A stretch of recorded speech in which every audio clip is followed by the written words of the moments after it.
अस्सलाम वालेकुम व्यूअर्स, आखिर कब तक के साथ में हूं काशिफ बशीर खान।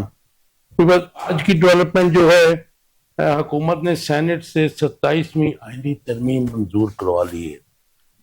इसमें सैफुल आबरो और JUI के एक सेनेटर ने हुकूमती इत्तेहाद का साथ दिया, लेकिन सैफुल आबरो ने उसके साथ इस्तीफा भी दे दिया और साथ में उन्होंने कहा कि 26वीं आईनी तरमीम के वक्त जो है मेरी पूरी फैमिली इंक्लूडिंग माई वाइफ उसके साथ कोई ज्यादती हुई थी, उसको अगवा कर लिया गया था। तो आज मैं जो है आर्मी चीफ को वोट देने आया हूँ, किसी और को नहीं। और वोट देकर उन्होंने जाहिर है कि शायद जो है डिफेक्शन लॉ का सामना नहीं करना चाह रहे थे, इसलिए उन्होंने इस्तीफा दे दिया। तरीके इंसाफ समेत ऑपोजिशन जो भी थी वहां पर, उसने वोटिंग का बाइकआउट किया और टोटल 64 वोट्स जो हैं अभी तक सेनेट में उनको मिले। दैट काउंट्स के ये तकरीबन 2/3 जो है वो बन जाता है। और उसके बाद जो बिल है, जो लॉ है आईनी तरमीम का, वो कौमी असम्बली में भेज दिया गया। कल सुबह 11 बजे कौमी असम्बली का इजलास बुला लिया गया। इसके ऊपर फैसल बोटा ने कुछ बयान दिए। उन्होंने कहा जी सैफुल आबरो ने तरमीम के हक में वोट देकर कौमी खिदमत की है और मियाँ शहबाज शरीफ साहब ने जो इस्तिस्ना वापस करके अनुशा रहमान और एक और MNA साहब ने जो तरमीम के एडिशनल दी थी, उसको वापस करके उन्होंने जो है बहुत अपनी सियासत को जो है वो बचा ली है। अब ये तो अवाम बताएंगे सियासत किसकी बची है और किसकी खत्म हुई है। और साथ में उन्होंने ये कौमी खिदमत की भी बात की है सैफुल आबरू की। जो खदोखाल हैं 27वीं आईनी तरमीम के, उसमें तरमीम के जरिए आईनी अदालत बना दी गई है। अब क्वेश्चन जो अराइज हो रहे हैं वो ये है कि इन तरमीम से सुप्रीम कोर्ट का क्या मुस्तकबिल होगा, क्योंकि एक तरफ आईनी जो है अदालत बना दी गई है, दूसरी तरफ सुप्रीम कोर्ट खड़ी है। उसके अलावा जजेस की जो ट्रांसफर्स हैं इंटर कोर्ट जो है हाई कोर्ट्स में, वो जब होंगी, अगर उनको कोई सुप्रीम कोर्ट का या हाई कोर्ट का जज जो है उसको नहीं जाना चाहेगा, उनकी मर्जी जो है पहले मैंडेटरी होती थी, लेकिन अब उन्होंने उनको जो है कहा जी अगर वो नहीं जाएंगे तो उनको रिटायर कर दिया जाएगा। और ये बात मेरे ख्याल में एग्जेक्टिव के हाथ में जुडिशरी को भेज दिया गया है। और जजों की रिटायरमेंट भी बढ़ा की एज भी बढ़ाई जा रही है, इसमें बढ़ा दी गई बल्कि। तो ये आज डिस्कस करेंगे इसका मकसद क्या है और क्या रियासत के अवाम, जो रियासत के बशिंदे होते हैं, जो असल मालकान होते हैं रियासत के, उनको सस्ता इंसाफ मिल पाएगा इस तरमीम के बाद। और 27वीं आईनी तरमीम के बाद पार्लियामेंट और जमहूरियत कहाँ खड़ी हैं, और क्या PPP इस तरमीम के बाद आइन के खालक होने का दावा कर सकती है, क्योंकि 18वीं तरमीम का भी क्रेडिट देते थे, लेकिन अपने मफादात के लिए आज जो जिस जगह पर वो खड़े हैं, और मेरे ख्याल में उनकी जो कैब पे फीदर लगा हुआ था 18वीं तरमीम का, वो उन्होंने निकाल के खुद ही बाहर फेंक दिया है। और आज वो भी उस लाइन में खड़े नजर आ रहे हैं कि जिसको जमहूरियत का कातिल कहा जाता है। लोग कहते हैं, मैं नहीं कहता, उनकी ऑपोजिशन कहती है। 27वीं आईनी तरमीम के बाद तरीके इंसाफ और तरीके तहफ़्फ़ुज़ पाकिस्तान प्लस जो कुछ ऑपोजिशन में लोग हैं कौमी असम्बली और सेनेट में, उनका क्या लाएअमल होगा, क्योंकि एहतजाज की जो है कॉल दे दी गई है। कल एहतजाज हुआ भी है और जो है महमूद खान अचगज़ई साहब, गुलाम नासिर अब्बास साहब और PTI जो है असद कैसर साहब, ये तमाम जो हैं इस बात पर मुत्तफिक नजर आ रहे हैं कि ग्रैंड जो है प्रोटेस्ट किया जाएगा इस तरमीम के खिलाफ। आज डिस्कस करेंगे कि क्या अपोजिशन का एहतजाज इस हुकूमत को घर भेज सकता है। और दूसरी तरफ हम देख रहे हैं कि वजीर आला KPK सुहेल अब्बास के खिलाफ FIA में एक मुकदमा जो है दर्ज कर दिया गया है। यह भी डिस्कस करेंगे कि क्या सुहेल अफरीदी को भी नाअहल करार दे दिया जाएगा, और अगर उनको नाअहल करार देकर डिसीट कर दिया गया तो आगे कौन आएगा एज ए CM KPK। ये बात तो डिसाइडेड है कि खैबर पख्तूनख्वा की असेंबली में मोर देन 90% सीट्स जो हैं वो तहरीके इंसाफ के पास है। उसके बाद एक डेवलपमेंट इंडिया से भी है। दिल्ली में लाल किले के पास खड़ी गाड़ियों में धमाका हुआ है और बड़ा जोरदार धमाका हुआ, जिसके बाद वहां पे आग लग गई। उसको कॉर्डन ऑफ कर दिया गया। तो उसके बाद जो ये क्वेश्चन जो है ये मेरे दिमाग में चल रहा है कि क्या भारत एक और फॉल्स फ्लैग ऑपरेशन करने जा रहा है, क्योंकि जिस किस्म के जंगी जुनून में वो मुब्तला है और हमारे तमाम बॉर्डर्स पर और उनकी नेवी की जो नकलो हरकत है वो बड़ी अलार्मिंग है और खतरनाक है। ये भी अपने मेहमानों से पूछेंगे और एंड में डिस्कस करेंगे कि पाकिस्तान के मौशी हालात बेहतर होने के कोई इम्कानात है। इंट्रोडक्शन कराऊंगा अपने मेहमानों का जो मेरे साथ है। डॉक्टर हसनात हैं मेरे साथ, he is from PMLN। Doctor साहब welcome to the show. Thank you ji. Bahawal Khan है, he is from Pakistan Peoples Party. और भाई वेलकम टू द शो। और गुलाम अब्बास हरल साहब हैं, जूरिस्ट भी हैं और एज एनालिस्ट मेरे प्रोग्राम में आज तशरीफ लाए हैं। गुलाम अब्बास हरल साहब वेलकम टू द शो। और PTI से डॉक्टर शफकत मेरे साथ होंगे, एक्स मिनिस्टर हैं, KPK की असेंबली में रहे हैं, ये अभी भी MPA भी हैं। डॉक्टर साहब वेलकम टू द शो। वालेकुम सलाम। आपसे शुरू करते हैं डॉक्टर साहब। सॉरी डॉक्टर हसनात साहब, तरमीम मंजूर हो गई, 2 MNAs आज आपको उनको बाय करना पड़ा, उनको तोड़ना पड़ा, उनको साथ मिलाना पड़ा, ये मामला क्या हुआ? बिस्मिल्लाहिर्रहमानिर्रहीम। सबसे पहले तो मैं आपका काशिफ साहब और चैनल का कोहिनूर का बड़ा मशहूर हूँ कि आपने मुझे मदऊ किया। असल में 2 MNA नहीं, 2 सेनेटर जो हैं, सॉरी सेनेटर, उन्होंने वोट किया है। जैसे सैफुल्लाह और JUI, हाँ, सैफुल्लाह और जो JUI के अहमद खान साहब हैं सेनेटर, उन्होंने। अब देखें, हर बंदे की कुछ मजबूरियां भी हैं, कुछ प्रायोरिटीज भी हैं, कुछ उनका लेन देन भी होता है, तो उसके तहत ही वो जाते हैं, वरना तो कोई नहीं जाता। अगर कोई बंदा, मैं समझता हूँ कि MNA हो, सेनेटर हो या MP हो, कोई भी हो, अगर नीट एंड क्लीन है तो वो कभी कहीं नहीं जाएगा। बिल्कुल ठीक। तो कुछ ना कोई मजबूरियां होती हैं, तो मैं उसमें क्या कर सकता हूँ, पर्सनल उनके मैटर हैं, मैं उस पर डिस्कस नहीं करना चाहता। बाकी ये है कि सेनेट से अल्हम्दुलिल्लाह हुकूमत कामयाब हुई है इस आईनी तरमीम को पास कराने में, और जितनी भी 59 अमेंडमेंट्स हुई हैं वो सारी की सारी पास हुई हैं। अच्छा डॉक्टर साहब, अब जरा हमारे व्यूअर्स को बताएंगे कि हम जब पढ़ते थे तो कॉन्स्टिट्यूशन जब पढ़ते थे 73 का कॉन्स्टिट्यूशन, उस वक्त भी स्टिल मेंबर के जनरल ज़ियाउल हक का दौर था, सस्पेंड था, लेकिन कॉन्स्टिट्यूशन वाज देयर। तो वो जो हमें पढ़ाया जाता था उसमें यह था कि कानून साजी के तरीकाकार हैं, पहले ख्वानदगी, दूसरी ख्वानदगी, फिर उसको डिस्कशन का टाइम। ये इतनी तेजी के साथ मतलब जो अब जो मतलब हम देख रहे हैं कि ट्रेंड बन गया है कि आज जो है फ्लोर किया जाता है और 2 घंटे बाद वो मंजूर कर लिया जाती है तरमीम। जो नहीं, ऐसी कोई बात नहीं है। असल में जब 26वीं तरमीम हुई थी उसका तो पता ही नहीं था किसी को, रात तक आप लोगों को भी नहीं पता था। उसमें से कुछ क्लाजें जो निकाली गई थी फजल रहमान साहब के कहने पे या दूसरों के कहने पे, वो क्लाजें वही स्टैंड कर रही थी जिसको गवर्नमेंट पास कराना चाहती थी। अच्छा, फजल रहमान साहब को उस वक्त साथ मिला लिया, उस वक्त जो भी है उन्होंने मिलाया या जैसे भी हुआ, उनकी कुछ मान ली गई। अब जब वो कुछ को डेफर कर दिया गया, हाँ जी, डेफर कर दिया गया समझ लें, लेकिन वो अब 6 महीने से ये डिस्कशन चल रही है कि जी 27वीं तरमीम आ रही है। सबको पता है, आप भी बड़े एक एंकर हैं और साफी हैं, आपको हमारे से ज्यादा अवेयरनेस है कि ये आज की बात नहीं, 6 महीने से ये 27वीं तरमीम के ऊपर काम हो रहा था। और जो काम होता रहता है गवर्नमेंट के अंदर, फिर यकदम जब टेबल होती है किसी भी हाउस में, तो उससे लोग कहते हैं ये रातों रात आ गई। इसको कैसे देखते हैं कि ऑपोजिशन ने बाइकआउट किया है? ये बेहतर ना होता कि वो अपना वोट कास्ट करते वहां पर?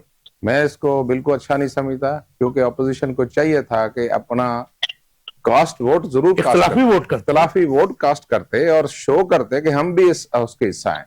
अब हाउस को छोड़ के जाना तो मेरे नजदीक कोई ये अक्लमंदी वाली बात नहीं है कि वो हाउस को छोड़ के चले गए। इख्तिलाफी करते, वहां बैठ के गवर्नमेंट का मुकाबला करते और अपना जो उनका नुक्ता नजर मौकफ जो था वो पेश कर। वो तकरीरों में किया, लेकिन वो वोट कास्ट नहीं किया। ये मतलब कौन साहब कैसे देखते हैं? 27वीं आईनी तरमीम मंजूर करवा ली, बिलावल साहब बड़ा बढ़ बढ़ के पहले तो वो कर रहे थे ट्वीट्स, और बाद में तो वो फोरस का हाथी साबित हुए। इसका मतलब है कि जो वजीर खारजा साहब कह रहे थे वो ठीक था कि शुरू से पीपल्स पार्टी हमारे साथ ऑन बोर्ड थी, इसकी जो भी है इसकी ड्राफ्टिंग में और इसकी सारी चीजें तैयारी में। और अब वो अपना बयान कुछ और दे रहे हैं, लेकिन वो हमारे साथ ही हैं। आज साबित हो गया कि बहुत शुक्रिया, आप भी साथ ही थे। अहम मौके पे मुझे यहाँ पे दावत दी है आपने। मैं तमाम बातों की वजाहत से पहले आपके तवसत से एक बात की मजम्मत आपके चैनल के जरिए करना चाहता हूँ कि इरफान सिद्दीकी साहब हमारे सीनियर सियासतदान हैं। आज उनकी बीमारी का जिस तरह से कनेक्ट किया गया सोशल मीडिया पे एक जमात की तरफ से, मैं उसकी मजम्मत करता हूँ। वो एक सीनियर सियासतदान है। नहीं, मुझे नहीं पता, लेकिन मैंने वो अभी बीमारी आते तो हुए ज़ाहिर है, देखा उसके जी ऊपर उसको तो ये दवाई 27वीं करनी तरमीम चाहिए। के साथ कनेक्ट करके उनके वो जो मामलात किए गए, मैं उसको यहाँ डिस्कस नहीं करना चाहता, लेकिन मैं मजम्मत करता हूँ। नहीं, क्या मतलब क्या कहा गया कि जी वो उनको जानबूझकर बैठे नहीं हैं? जी, उनकी फिक्री, उन्होंने कहा कि इनकी फिक्री सोच उसमें शामिल थी 27वीं तरमीम में, और उनकी जातियात को उसमें टारगेट किया गया सोशल मीडिया पे। आज मैंने देखा है, जो कि काबिल मजम्मत बात है। तो दूसरी बात, जो जनाब ने जिस बात पे मेरे से सवाल किया है, इसमें 64 अरकान ने आज इस तरमीम में जो है इसके हक में वोट दिए हैं, जी हाँ। और इसमें 48 टोटल आर्टिकल्स हैं जिनकी तरमीम की गई हैं आज। इसमें अदलिया से रिलेटेड है 175 आर्टिकल, 184 है, 189 है, 206 है।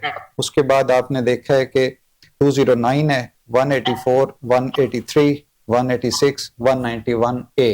जो ये डिलीट किए गए, ये दो 186 और 191 ए डिलीट भी किए गए इसमें से, जो आज की तरमीम है। मैं तो मैं वो सुओ मोटो वाला जी, इख्तियार भी खत्म कर जी, दिया। वो इख्तियार खत्म। और आईनी अदालतों का जैसे कि बार वो बार आगे बात करते हैं इसको जरा। जी, ये जो दो सेनेटर्स ने इत्तेहाद का साथ दिया है, देखिए ये जमहूरियत का हिस्सा है कि एक अगर बंदा कोई अपने जमीर की आवाज देता है तो उसको फ्लोर क्रॉसिंग नहीं कहा जा सकता। Defection law is there, defection law is there. वो और उन्होंने उसके बाद इस्तीफा भी दे दिया है, जैसे कि ये रिकॉर्ड की बात है। तो जेयूआई वाले को भी देना पड़ेगा। जेयूआई के उनका अपना जाती फैसला, मौलाना साहब ने खुद दिया आपको कि क्या किया है? इखलाकी तौर पे तो उनका सेनेटर जो आपके साथ आया खुद तो वो कह रहे हैं जी मैं अपोज कर रहा हूँ, तो आपकी कमी तो नंबर गेम में पूरा कर देखें। मैं फिर वही बात करता हूँ कि जमहूरियत में जो है वो देखें काउंटिंग तो कंसीडर करती है। अब ये फ्लोर क्रॉसिंग जो है, ये फ्लोर क्रॉसिंग अगर है तो इस तरह का एक कानून मौजूद है, उनको आपने बड़ी इंपॉर्टेंट बात की है कि जमहूरियत में नंबर गेम काउंट करती है।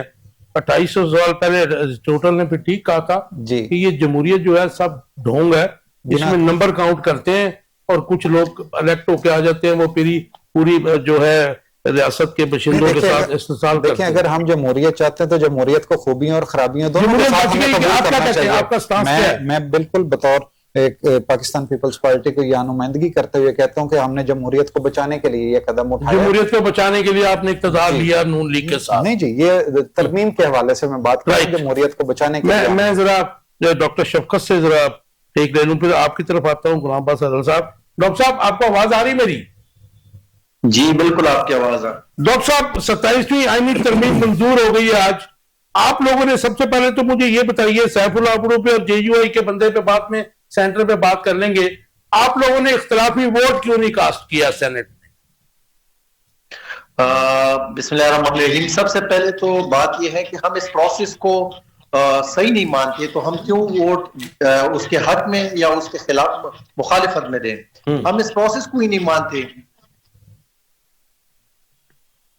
तो फिर आपका जो सेनेटर है ये सैफुल्लाह अबरू जो है, ये तो आपकी पार्टी को आजाद करार देने से पहले का सेनेटर है ना जी। ये तो जब पीटीआई रजिस्टर्ड हुआ करती थी, इलेक्शन कमीशन मानती थी, उस वक्त का सेनेटर है। तो ये तो अब इस्तीफा दे गया। मैं ख्याल इसकी तो आपको अब सीट भी शायद दोबारा वापस ना मिले।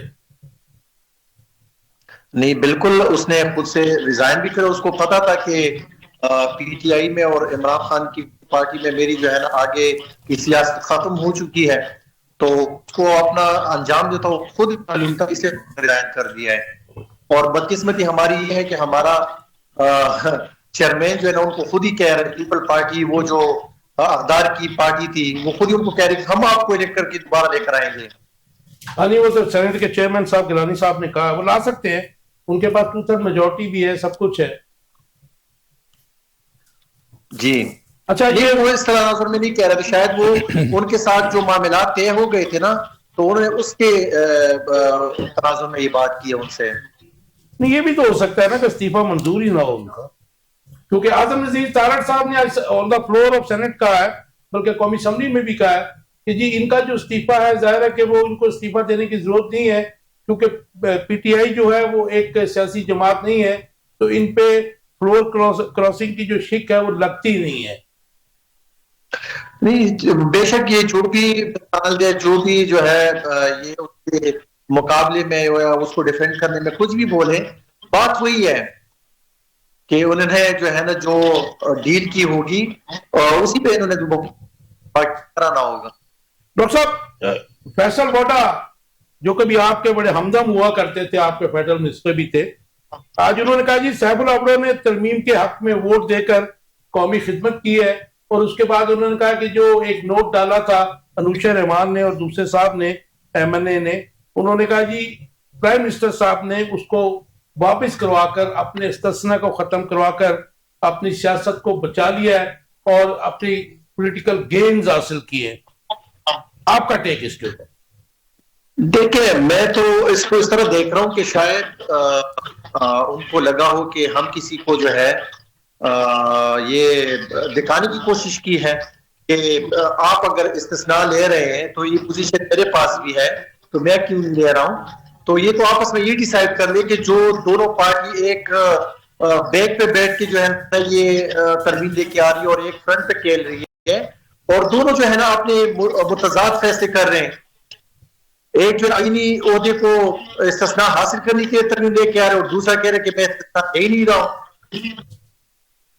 तो ये जो है ना ये पॉलिटिकल, ये सियासी गेम है इनका, और आखिर में जो है ना ये लेट जाएंगे ये सारे जो है ना, शायद ये गवर्नर तक जो है हासिल करने के लिए तारीफ कर लें।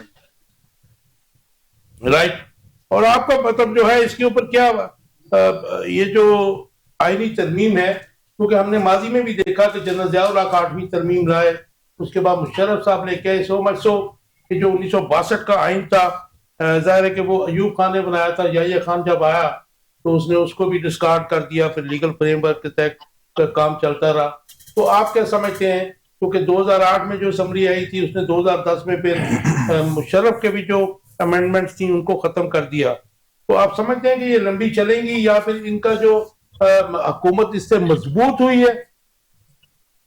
देखिए, कहां पे मजबूत हुई है, आपको पता है कि ये जो इस तरमीम के तहत ये जो आईनी तरमीम इन्होंने बना के ना एक हमारा सुप्रीम कोर्ट के मुकाबले में एक और आईनी बिल बना दिया इन्होंने, तो इससे क्या इंसाफ मिलेगा लोगों को? आईनी बैंक तो पहले भी था, तो एक उन्होंने अदालत बना दी है ना जी, वो तो वही मैं कह रहा हूँ जी, वही अदालत बना के इससे जो है ना अवाम को फायदा तो थोड़ी ना है, इससे तो जो है ना एस्टेब्लिशमेंट को जो फायदे मिलने हैं उसको बचाने के लिए इन्होंने सारी चीजें कर दी है।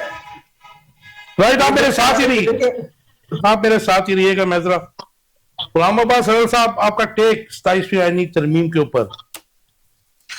काशिफ साहब, आपने कहा कि जैसे मौलाना फजल रहमान साहब जो है उनको इस्तेमाल किया गया 26वीं आईनी तरमीम पे, उसके बाद आज जो है वो गिला कर रहे हैं हुकूमती इताअत से। इसी तरह आज 27वीं आईनी तरमीम में पीपल्स पार्टी को इस्तेमाल किया गया है, उनको फेस सेविंग दी गई है, और जो पॉपुलेशन है, एजुकेशन है, ऐसे सब्जेक्ट को उसमें नहीं रखा गया। और अब इसके बाद 28वीं तरमीम आ रही है, उसमें जो है ये सारे सब्जेक्ट भी शामिल किए जाएंगे। इसका मतलब है पीपल्स पार्टी जो है वो भी गिला कर रही होगी।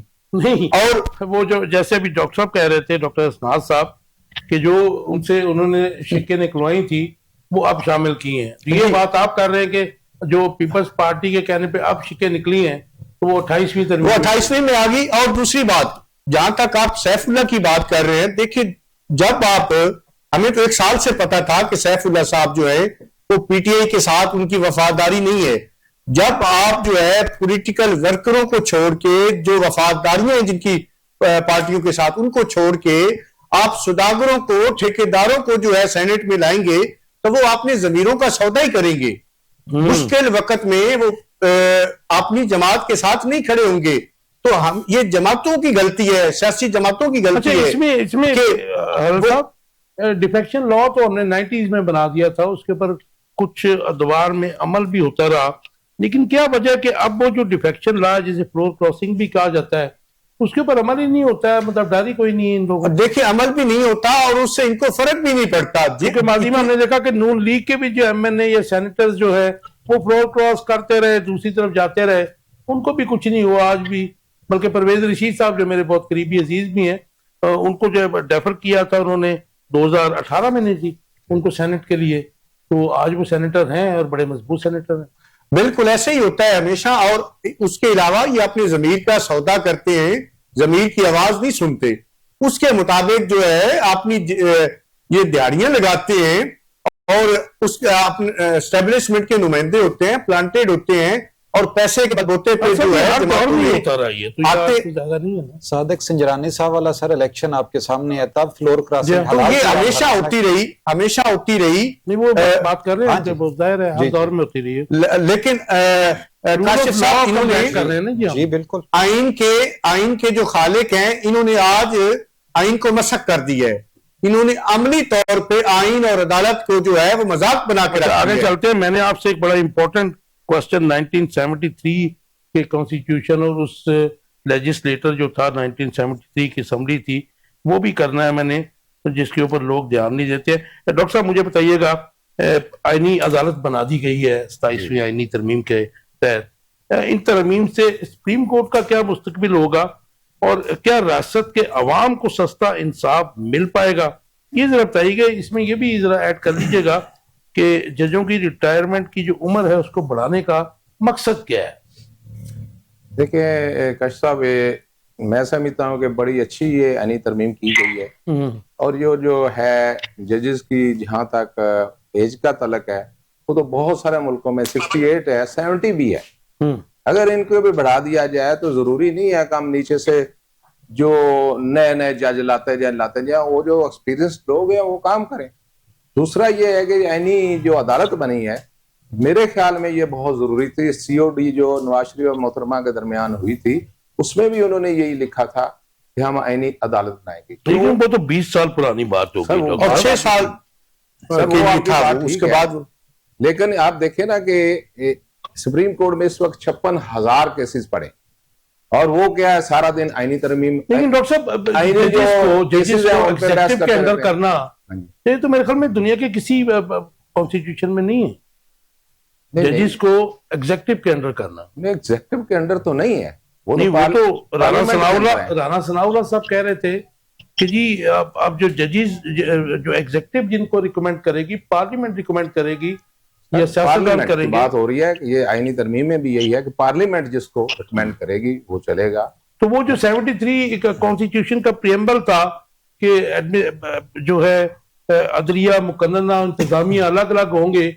अब ये तो मेरे ख्याल में कुछ फास्ती क्रिएट हो गई या मैस नहीं हो गया जी। नहीं सर, ये आप देखें ना कुछ ऐसे भी जजेस थे जस्टिस मुनीर से लेकर आप 4 मार्शल देख लें कि जो वैलिडेट ही करते थे। और एक तो जुडिशरी ऐसी भी थी जिसने मुशर्रफ को आइन को चेंज करने का इख्तियार भी दे दिया। नहीं तो वो मेरी बात सुने, ये आपकी देखिए ना, हुकूमत है, मैं वो बताता ऐसी आपकी- अदलिया भी आपने हो। बिल्कुल ठीक कहा, हाँ जी। लेकिन वो जज जो जिनकी आप बात कर रहे हाँ हैं जी। वो आज भी अलाइव हैं, पूरा प्रोटोकॉल ले रहे हैं। सर वही कह रहा हूं ना पता है, कि उन्होंने जस्टिस इरशाद हसन खान की आप बात कर रहे हैं, जी। तो ऑल्दो ही मतलब तो उसके हो गए हैं, उसके तो आप अलावा- उनके खिलाफ कार्रवाई करें ना जी। उसके अलावा भी देखे ना जस्टिस साकब नसार है, जस्टिस इफ्तिखार चौधरी था, इन सब ने कितने सो मोटल जहां उनकी डोमेन ही नहीं अच्छा, थी, ये- जिस इदारे में उनका तल्लक ही नहीं था वो वहां भी सो मोटो लेते थे और जाके इदारों को चेक करते थे। और मुझे जाके- मुख्तसर सा जवाब दे दीजिए डॉक्टर साहब, जहां पे इदारे करप्ट हों, इंस्टीट्यूशंस की बात कर रहा हूँ, सिविलियन इंस्टीट्यूशंस की, जहां से अवाम को इंसाफ ना मिलता हो। इंसाफ सिर्फ अदालतों से नहीं मिलता, रियासत के हर इदारा जो है वो रियासत के बशिंदे को उसकी ड्यूटी है कि वो इंसाफ दे, उसका काम जायज जो है वो किया जाए। तो फिर ऐसे में अगर सुओ मोटो की ऑप्शन भी खत्म कर दी जाए तो फिर अवाम कहाँ जाएंगे जी। सर वो नजायज सो मोटो लेते थे। अच्छा, और नजायज यकीन जाने कि ऐसे सो यानी PKLI किस तरह साकब निसार ने तबाह की, जो जिसने इस वक्त उनका रिकॉर्ड है कि 1000 ट्रांसप्लांट किए हैं गुर्दों किडनीज के, तो वो इदारा इसने तबाह कर दिया एक अपने भाई की जो थी उसकी फेवर करते हुए। तो मसला ये है कि इसका जरूरत ही नहीं है सो मोटो की। देखिए अदालत जो है ना, लॉ ऑफिसर मियां साहब ने लगाया था ना जी, काशिफ आपको साहब पता मैं है। अर्ज करता हूँ ना, ये अदालत का काम है कि मैं कोई प्रे करता हूँ तो मेरी प्रे पे वो ऑर्डर करे क्या सही है या गलत है। आप समझते हैं कि इसके बाद अब रियासत के अवाम तो को एक स्पीडी और सस्ता इंसाफ मिलेगा? बिल्कुल मिलेगा। उसकी वजह है कि सुप्रीम कोर्ट अलग हो गई है, एनी बेंच हो या एनी अदालत हो, एनी जितने भी केसेस हैं वो अलग हो गए हैं। ये तो आप देखें रोजाना टीवी पे वो आईनी जो है केसेस हैं उनके पे लगे होते हैं, 2-2, 3-3, 4-4, 5-5 दिन उस पे बहस हो रही है, सारा दिन हो रही है, शाम तक हो रही।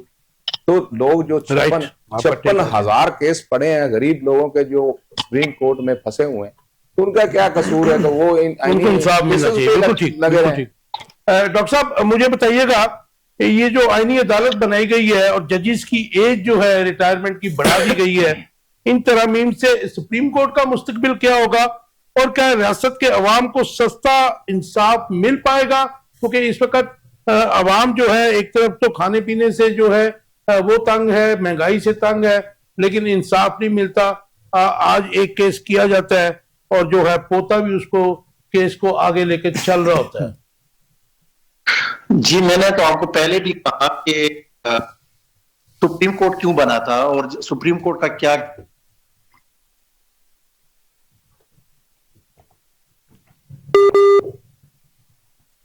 ये मेरे ख्याल डिस्कनेक्ट हो गया। बाउल साहब तो बताइएगा, आईनी आप तो जूरिस्ट भी हैं। मैं गुजारिश करता हूं जनाब एज ए जूरिस्ट डॉक्टर साहब की बात को मैं आगे बढ़ाते हुए एक बात करना चाहता हूं कि आप यहाँ पे भी उनके लाए ना बने ना। नहीं जी, सो मोटो पे भी जाती अनाद निकाला जाता रहा है। जनाब के इल्म में है कि एक बोतल शराब पे भी सो मोटो चीफ जस्टिस इफ्तिखार चौधरी साहब लेते रहे। क्या है वो हम फिर आ जाते हैं बाहर, सो मोटो कई ऐसे उसको हम साबित कर देते हैं कि वो कुछ और था, शरबत उसकी बैकग्राउंड में कुछ और था जो यहाँ बातें डिस्कस हमें नहीं करनी। चाहे वो अलीमीन गंडापुर की बोतलें हो या शर्जील मेमन साहब की बोतलें हो। जी, आवाज आ रही है मेरी? जी जी जी जी। ये जजों की रिटायरमेंट की एज बढ़ाने का मकसद बता दीजिए। देखिए, ये तो सिर्फ उनको फायदा दिलवाने के लिए कि वो जो इनके अभी रिटायर्ड होने जा रहे हैं उनके मुद्दत में इसे इजाफा किया जा रहा है कि मतलब उनको एक टाइम मिल जाए और इनके मुताबिक इनके फायदों के लिए वो फैसले पर सुनाए। डॉक्टर साहब उनके पास 2/3 मेजॉरिटी है, पार्लियामेंट में उनके पास 2/3 मेजॉरिटी है, दे कैन डू एनीथिंग। किसी किस्म की जो है आईनी तरमीम वो तो विद इन मिनट्स में आई थिंक कर सकते हैं। देखिए, वो तो फिर देखा जाएगा ना, जब इंशाल्लाह हमारी हुकूमत आएगी तो हम इसको बलडोज कर देंगे। लेकिन ये लोग अवाम के सामने क्या चेहरा लेके जा रहे हैं? ये तो अवाम को ये बावर करा रहे हैं कि आपकी कोई जो है ना वोट की कोई हैसियत नहीं है। आप जिन बंदों को यहाँ पे बेचते हैं उनको जो है हम 1 मिनट में खरीद लेते हैं। ये जो पीपल पार्टी, आपको पता है कि 1973 के आईन के जो है ना ये रखवाले बने हुए थे। ये सोचे कि हम खाले के इनके तख्लीक करने वाले हम हैं। तो फिर क्या हुआ कि इन्होंने जो है ना ये अभी क्या कर रहे हैं कि 18वीं तरमीम के बारे में जो बात हो गई, ये जो 27वीं तरमीम इनके लिए फ्यूचर में एक बहुत बड़ा मसला बनेगा। ये कभी आवाम के पास वोट लेने के लिए जा नहीं सकेंगे। लेकिन डॉक्टर साहब हमारे पास पीपल्स पार्टी के रिप्रेजेंटेटिव हैं, जूरिस्ट भी हैं, बावल खान साहब, वो कहते हैं कि ये डेमोक्रेसी को बचाने के लिए हमने किया, रियासत को बचाने के लिए इनका साथ दिया है। ये कौन सा मुझे तो समझ नहीं आ रही। ये हमें जरा एक्सप्लेन कर ले कि किस तरह इन्होंने डेमोक्रेसी को बचाने के लिए ये सारा सब कुछ किया है। जिस तरह सादिक संग्रामी साहब के इलेक्शन में आपने डेमोक्रेसी को बचाया है और उसके मुकाबले में आप एक आईनी अदालत बना रहे हैं और फिर उसकी आप उम्र को बढ़ा रहे, 68 साल तक नौजवानों को जबा कर रहे हैं। आप उनको ये मैसेज दे रहे कि आपके लिए इस मुल्क में कुछ भी नहीं है। फिर वो जो जजेस जो इनके पीछे आने वाले थे उनका क्या होगा? और आपने कौन सा इंसाफ देना है, मुझे वो भी तो बताएं ना। राइट, आप कुछ कह रहे थे जी। मैं ये बात करना चाहता हूं पहले कि डेमोक्रेसी से हट की आईनी अदालत पे मैं थोड़ी सी बात करना चाह रहा हूं, जैसे क्योंकि उस वक्त सवाल नामुकम्मल रह गया। करें आईनी अदालतों की जरूरत हमेशा से रही है। 2010 जिस तरह से बात हुई उससे पहले भी ये जब मोहतरमा बेनज़ीर, मेरे ख्याल में, सॉरी टू इंटरप्ट यू, जिस तेजी से अमेंडमेंट्स हो रही हैं पिछले 3 साल से, ये आईनी अदालतों के ऊपर भी बहुत बड़ा बोझ आप डाल देंगे। नहीं सर, ये 2010 में ये जब ये शुरू हुआ, उससे पहले 2008 में भी ये बात हुई, 2007 में भी ये बात हुई। तो ये आईनी अदालत कोई नई बात नहीं है इस मुल्क में कि आज ये जो है वो बात सामने लाई गई है। दूसरी बात मैं जनाब को ये भी गुजारिश करता चलूं कि इस तरह ये जो सुप्रीम कोर्ट और आईनी अदालत को मुतनाज़ बनाने की कोशिश की जा रही है, हर रोज दरखास्त दी जाती है कि आईनी बेंच बनाया जाए, आईनी बेंच बनाया जाए। आईनी बेंच नहीं, पीटीआई की सीटें मकसूद हैं, वो आपके पेट पे बांध दी ना जी, सारी हलवा दे दिया आपको। मैं बड़े अदब से गुजारिश करूंगा कि बंदयाल वो सुप्रीम कोर्ट ने, बंदयाल साहब सुप्रीम का कोर्ट जो, ने नहीं, वो बंदयाल का सुप्रीम कोर्ट नहीं था। मैं अर्ज सुप्रीम करता हूं कोर्ट कि जो ने उनको दी उस थी। वक्त जो हालात रहे सुप्रीम कोर्ट के, वो भी सबके सामने है कि बंदयाल साहब ने सुप्रीम कोर्ट को ये किस तरह कंपैरिजन हम ना करें, बेहतरी कैसे आ सकती है मेरे सर ख्याल में? बेहतरी लाने के लिए हम तरमीम की कॉर्नेलियस गई की है। बात क्यों नहीं करते? सर बेहतरी लाने के लिए ही ये तरमीम की गई मतलब है अगर कि ये- जो एक मुतनाज़ चीज थी उसको सेपरेट कर दिया गया कि आप वो जो मामलात हैं, जो हुकूमत के मामलात हैं, सूबों के मामलात हैं और वफाक के दरमियान जितने भी तनाज़ात हैं, उनको आप सेपरेट कर दिया आपने। तो उसके बाद बाबू साहब, मेरी आपसे भी रिक्वेस्ट है, इनसे भी है, मेरे ख्याल में हमें जो डिस्प्यूटेड किस्म के डिसीजंस वाले जजेस थे उनको अगर हम डिस्कस ना करें तो जस्टिस कॉर्नेलियस जैसे जो लोग थे उनको ग्लोरीफाई नहीं करते हैं, आप भी नहीं करते हैं, मैं हम भी नहीं करते हैं।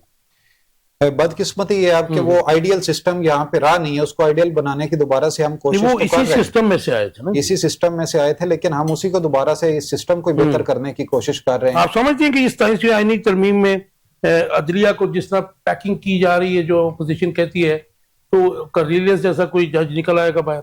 सर देखें, जजेस तमाम के तमाम हमारे लिए काबिल एहतराम है, अदलिया काबिल एहतराम इदारा है, हमने कभी भी इसको मुतनाज़ जजेस को तो हम कुछ नहीं कह रहे, डिसीजंस की बात कर सर रहे हैं। देखें, डिसीजंस जो है वो एक उसको गैर मुतनाज़ फैसलों के लिए ही तो आईनी बेंच का, आईनी अदालतों का क़याम अमल में लाया गया कि उसको सुप्रीम कोर्ट से अलग कर दिया जाए और उसको इस सियासत से, इस सारे निजाम से, बेसिकली तो सुप्रीम कोर्ट के जजेस ही है ना। सुप्रीम कोर्ट के जजेस ही वहां पे जाएंगे। वो सर पार्लिमानी कमेटी का जो सो अब जो है 2 सुप्रीम कोर्ट होंगी, नहीं सर, एक आईनी बेंच नहीं, आईनी सुप्रीम आईनी कोर्ट अदालत बन गई है, ना जी। आईनी अदालत है आईनी सर। अदालत। एक दूसरी रहेगी। आईनी अदालत होगी ना, और आईनी दूसरी अदालत जो तो सुप्रीम कोर्ट है वो सिर्फ जो है अवाम को इंसाफ मुहैया करेगा। हल साहब, सीधी सी बात।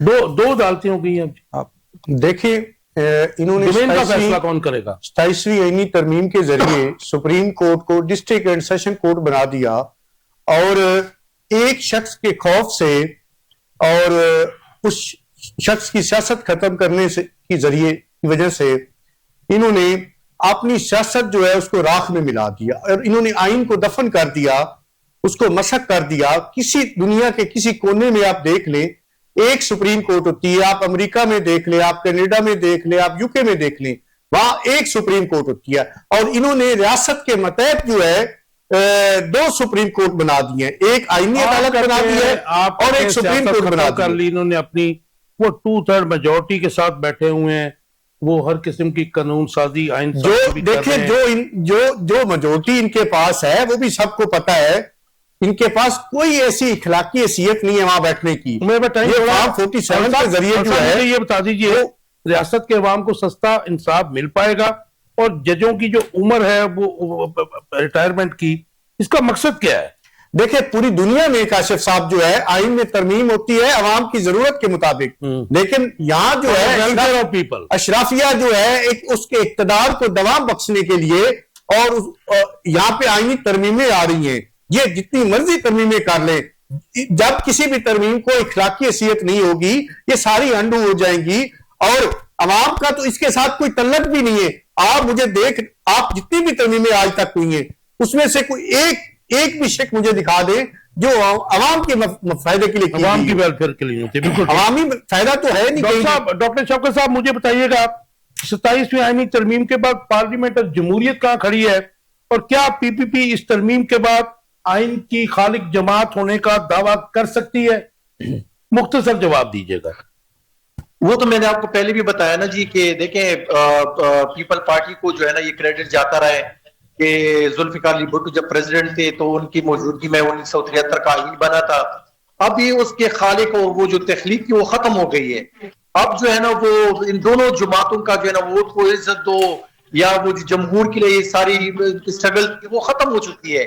अब ये अवाम के पास जाएंगे तो इनके मुंह के सामने 27वीं तरमीम रखेंगे, 28वीं जो ये अभी लेकर आएंगे उनका शक्ल के सामने रखेंगे कि आप यहाँ पे बिक गए थे, आप जो है एस्टेब्लिशमेंट के सामने लेट गए थे और अवाम के सामने ये जा नहीं सकते। डॉक्टर साहब हनूज दिली दूरस्त, अभी 3.5 साल पड़े हैं इनके अवाम में जाने के, अगर ये टेन्योर पूरा करते हैं तो। नहीं वो तो देखे, वो तो ये 8 फरवरी को भी गए थे, इनके मुंह पे जो इनको पड़ी थी वो तो सबको मालूम है। लेकिन बात ये, और मेरे ख्याल से शायद ये अच्छा पॉलिटिक्स कर रहे हैं कि इनको पता है कि अगले 10 साल भी हमारी जो है ना इस जमहूरियत में हमें कुछ सीट्स नहीं मिलने, ना हुकूमती में है, तो फिर एस्टेब्लिशमेंट का दामन हाथ में लेके ना घूमते रहे और वो जो कहेंगे उस पर यस बोस कहते जाए और इंशाल्लाह कुछ ना कुछ मिल जाएगा। राइट। डॉक्टर साहब मुझे बताइएगा कि इसके खिलाफ जो ऑपोजिशन जमातें हैं उनका बड़ा स्ट्रांग रिएक्शन आ रहा है। इस बात से तो कोई इनकार नहीं है कि पाकिस्तान तहरीक इंसाफ पाकिस्तान की लार्जेस्ट पार्टी है, बल्कि आप उनकी सीटें भी देखें, उनके पास सबसे ज्यादा सीटें उन्होंने गेन की हैं। तो ये जो तहरीक इंसाफ और तहरीक तहफ़्फ़ुज़ पाकिस्तान ऑपोजिशन जो है पुरजोर एहतजाज करने जा रही है, कॉल भी आ गई है, तो कैसे देखते हैं उसको? और साथ इस पे भी कमेंट दे दीजिएगा कि वज़ीर आला केपी के खिलाफ FIA में मुकदमा दर्ज कर लिया गया। ये ट्रेंड कब तक चलेगा? I am not supporting any political party, लेकिन हम देखते हैं कि जब PTI की गवर्नमेंट थी तो उनकी जो अपोजिशन थी उन पे मुकदमात हो रहे थे। आज इनकी अलायंस की गवर्नमेंट है आप लोगों की, तो उनके ऊपर मुकदमात हो रहे हैं। तो क्या आप इसे पॉलिटिकल विक्टिमाइजेशन कहेंगे, क्या कहेंगे? ये ट्रेंड कब खत्म होगा? लेकिन ये तो अगर कोई वजीर आला हो या इवन प्राइम मिनिस्टर हो, अगर कोई गलत बात करता है और कानून के खिलाफ बात होती है तो उसके खिलाफ केस हो सकता है। जैसे हमारे प्राइम मिनिस्टर ने कोई इस्तिस्ना लेने से खुद इनकार कर दिया, हालांकि उसको इस जो तरमीम थी इसमें डाला गया था। वो इसलिए भी किया ना कि फिर इमरान खान को भी इस्तिस्ना देना पड़ना था ना जी। नहीं वो तो देखे ना, आज से अगर तरमीम आती तो आज से ही चलेगी ना। पिछले तो 100 प्राइम मिनिस्टर जो तो फिर पिछले जराइम भी माफी नहीं हो सकते ना बैक डेट में जी। तो बैक डेट का और बात है, लेकिन मौजूदा तो बच जाते हैं ना। लेकिन यहाँ पे माइट इज राइट चलता है सब कुछ। तो बाकी ये है कि इसका दौर होता है, वो जो है वो अगर ऐसी रियासत के खिलाफ और हुकूमत के खिलाफ ऐसी गलत बातें करेगा जिसका कोई सर पैर ही नहीं होगा, तो फिर तो ज़ाहिर उसके खिलाफ केस तो बनेगा। अच्छा, ये जो ऑपोजिशन एहतजाज करने जा रही है, how do you see it? इस एहतजाज जो है ना, इन्होंने पहले भी बहुत किए हैं और बहुत सारे किए हैं। झंडे पड़ेंगे जी इनको। उसका रिजल्ट इनके सामने है। अगर ये दोबारा ऐसे ही करेंगे एहतजाज तो इनका भी हाल मार पड़ेगी इनको, TLP वाला जैसा हाल। अच्छा, TLP वाला। हल साहब, ऑपोजिशन ये जो एहतजाज करने जा रही है, आपका टेक इसके ऊपर? FIA ने मुकदमा भी कर दिया है, क्या सुहेल अफरीदी को नाअहल करार दे दिया जाएगा?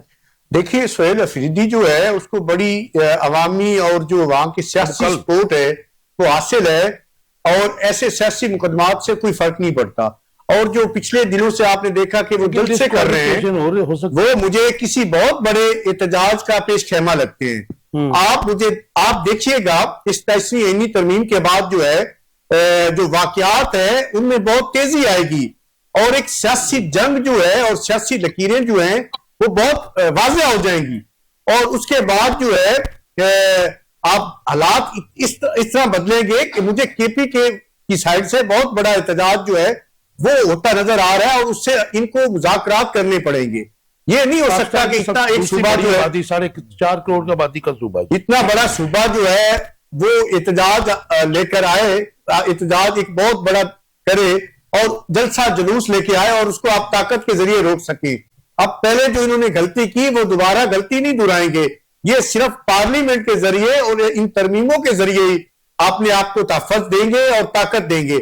इसके अलावा KPK की हुकूमत वो बहुत अच्छी रजीम है, और वहां जो है अवामी मैंडेट भी है और अवामी सपोर्ट भी हासिल है इस वजीर आला। राइट, बाबू साहब कुछ कहना चाह रहे हैं? मैं बिल्कुल जरूर इस बात पे क्लियर करना चाहता हूं कि सिर्फ KPK नहीं, तमाम सूबों में सूबाई हुकूमतें हमारी मौजूद हैं और तमाम अपने मैंडेट के साथ ही बैठी हुई हैं। मैं इस बात की वजाहत तो नहीं है, लेकिन नहीं जी, देखिए इस वक्त तमाम सूबे, देखिए उसको अदालत में चैलेंज किया जा सकता है, अदालत में गवर्नमेंट है ना जी।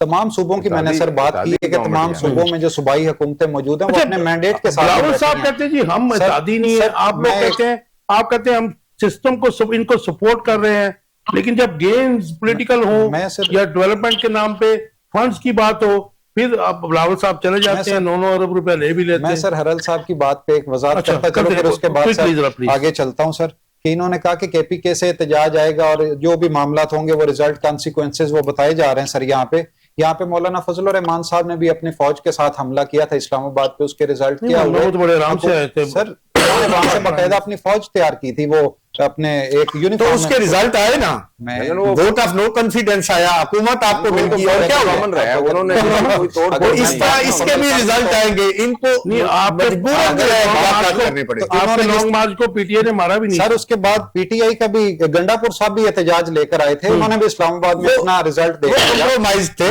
नहीं, वो तो डॉक्टर साहब कह रहे हैं कि वो इनकी डॉक्टर जमात साहब कह रहे हैं वैसे ही सलूक होगा। अब जब वो नाकाम जैसे हो जाते TLP के साथ हैं, हुआ। जब पीटीआई नाकाम हो जाती तो वो कंप्रोमाइज थे। अब दोबारा से अगर ये धावा बोलना चाहते हैं वफाक पे और धावा बोल के ही हुकूमत लेना चाहते हैं, अच्छा, तो मुझे ये एक मुतारिफ करना करवाना चाहूंगा। चाहते हैं। जो इत्तेहादी गवर्नमेंट है वो कैसे होती है? क्या आप मुख्तलिफ ओहदे आप लेते हैं? जी बिल्कुल ठीक, पंजाब में चीफ मिनिस्टर हमारा है, गवर्नर इनका, ठीक है। प्राइम मिनिस्टर हमारा है, प्रेसिडेंट इनका, that was the part of the deal. और स्पीकर पीके में आपने अपना वो इनका कॉर्नर है गवर्नर है जो 2008 के बाद कभी इलेक्शन नहीं जीता। सर, स्पीकर हमारा है, हमारा पंजाब तो चेयरमैन कांग्रेस सेनेट नहीं इनका है। राइट। ये इसके अलावा इत्तेहादी ये सारा फॉर्मूला आपके दरमियान ये हुआ। दोनों इत्तेहादी हैं और दोनों ने इत्तेहादी गवर्नमेंट बनाई हुई है। हाँ, अलग बात है कि मिनिस्ट्रियां इन्होंने और नहीं एक ली। सर एक वो बात अलग सिर्फ बात। मैं वो जो जल्दी कर दें, टाइम थोड़ा मैं चाह रहा हूँ। वज़ीर आला साहब के जो स्टेटमेंट थी जी। वो कोई सियासी एफआईआर नहीं है, जनाब ने अडियाला जेल के बाहर जो उसमें जो Right. अल्फाज उन्होंने इस्तेमाल किए we don't want to repeat the wording of the वो सब पाकिस्तान की फौज के खिलाफ और हमारी मसाजिद के खिलाफ वो अल्फाज इस्तेमाल मुझे जरा ये लास्ट क्वेश्चन है मेरा जी, जरा बता दीजिए डॉक्टर साहब कि ये जो डॉक्टर साहब के साहब आपसे बात कर रहा हूँ, आपने जी, जी। प्रोटेस्ट की कॉल दे दी है और हमारे जो यहाँ पे गेस्ट है पीएमएलएन के और पीपीपी के बड़े रिस्पेक्टेड है हमारे लिए, वो कहते हैं कि जी आप लोगों ने अगर ऐसा कोई प्रोटेस्ट करने की कोशिश की तो आपसे आनी हाथों से निपटा जाएगा, बल्कि टीएलपी वाला ये नून लीग क्या स्टांस है? ये नून लीग का हाँ जी, स्टांस है पाकिस्तान कि पीपल्स पार्टी का नहीं। आपके साथ टीएलपी वाला सलूक किया जाएगा।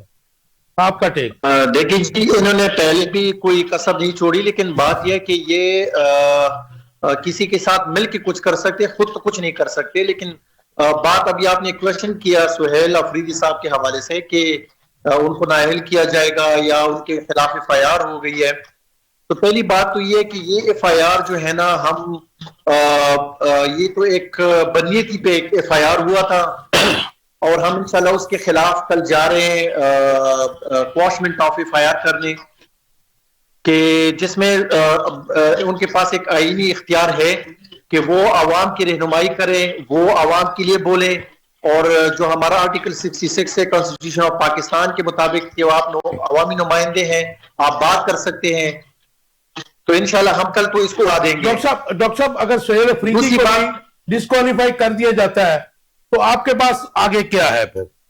सर पहले तो ये कर नहीं सकते।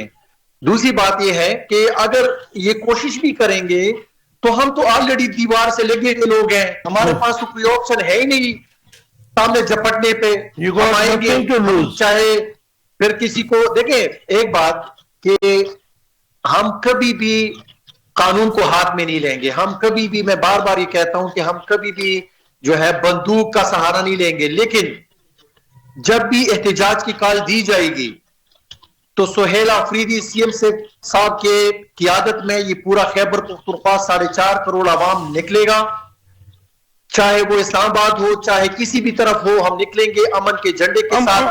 फिर चाहे अगर हमारा कोई रास्ता रोकता है तो हम उनके सामने होंगे, लेकिन अगर हमारे ऊपर कोई लेकिन पुरअमन जो प्रोटेस्ट है वो तो सब तमाम पाकिस्तानियों का हक है, उसमें तशद्दुद का अंतर नहीं होना चाहिए। बिल्कुल हम नहीं करेंगे और इंशाल्लाह ये हमारा वादा है कि हम नहीं करेंगे, लेकिन अमन के झंडे के साथ आएंगे। लेकिन अगर कोई ये प्रैक्टिस करना चाहता है तो हमारी right, thank you very much. Doctor साहब लास्ट क्वेश्चन में मुख्तसर जवाब दे दीजिए।